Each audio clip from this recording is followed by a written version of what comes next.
भौगोलिक पंजीकरण की जो ज़रूरत है वो क्या है, और क्यों गोमुख से जो गंगा निकलती हैं उसके पानी का भौगोलिक पंजीकरण कराने की ज़रूरत पड़ी, और अन्य जो वस्तुएं आप भौगोलिक पंजीकरण जिनका करा रहे हैं उसकी वजह क्या है, उसके पीछे क्या कारण है? भौगोलिक पंजीकरण, जिसको अंग्रेजी में जोग्राफिकल इंडिकेशन कहते हैं, ये भारत में एक लॉ एस्टैब्लिश्ड हुआ है। वो लॉ भारत में आया है वर्ल्ड ट्रेड ऑर्गेनाइजेशन की एक एग्रीमेंट से, जिसके लिए आज हम लोग यहाँ पे जिनेवा में उपस्थित हैं। और भारत ने वो लॉ एनेक्ट करने के बाद रजिस्ट्रेशन शुरू किया था, लेकिन रजिस्ट्रेशन की मात्रा बहुत कम है। चाइना में 7,500 के आसपास जिया है, यूरोप में 50,000 के आगे हैं, और हमारे यहाँ पे कम है। और जोग्राफिकल इंडिकेशन की बेसिकली अलग अलग जो कैटेगरी होती है, उसमें एग्रीकल्चर एक कैटेगरी है, जहाँ से हमारा शुरुआत हुई थी। 2003 में हम लोगों ने दार्जिलिंग का पंजीकरण किया। उसके बाद करते करते आए हम लोगों ने अभी 40 किए हैं।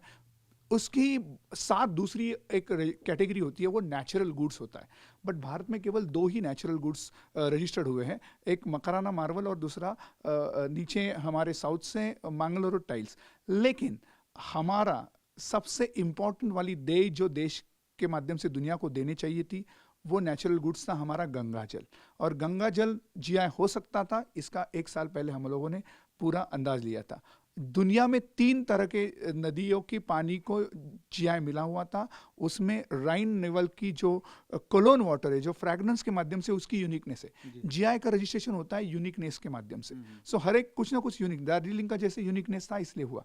दुनिया में वैसे अलग अलग जीआई के रजिस्ट्रेशन हुए। मैं ये जानना चाहूँगा कि जीआई कराने से, जीआई अगर गोमुख से जो गंगा निकलती है उसके पानी का जीआई कराने से हमें क्या लाभ मिलेगा, और सीधे तौर पर इम्पैक्ट क्या होगा उसका? क्या दुनिया उससे जीआई के माध्यम से पूरी गंगा का जो पानी आता है और उसकी जो शुद्धता है उसके बारे में जान पाएगी, या क्या मतलब उससे हमें हासिल होगा?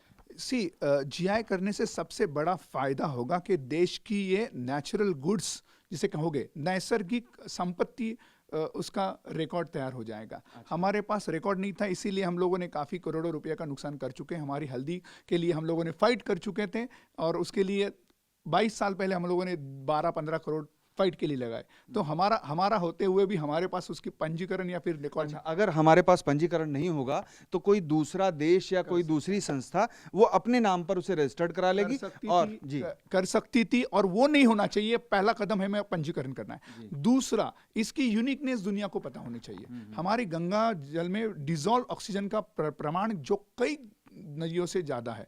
हम लोग पीएच लेवल उसका 7.18 है, सबसे यूनिक है। जो गोमुख से निकलती है वो अपने साथ यूनिक।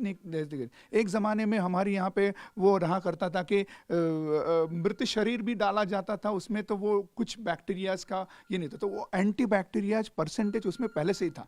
लेकिन रिकॉर्ड के इसमें से ना होने की वजह से हम लोग उसको सही मात्रा में दुनिया की तरफ ना नहीं पाए। हमारे पास था, हमारी रिकॉर्ड में पूर्वजों ने लिखा हुआ था कि गंगा जल ये है, गंगा मैया का उगम हुआ, लेकिन हमारे पास लॉ के पॉइंट ऑफ व्यू से क्या रिकॉर्ड था? यानी कि इंटरनेशनल जो लॉ है उसमें हमारा ये पंजीकरण जरूरी है। विश्व व्यापार संगठन के तहत ये पंजीकरण मिलता है, और इसके तहत फिर जो अन्य देश हैं उसमें भी हमारा रिकॉग्निशन यानी कि पहचान गंगा के पानी की और उसकी शुद्धता की रहती है।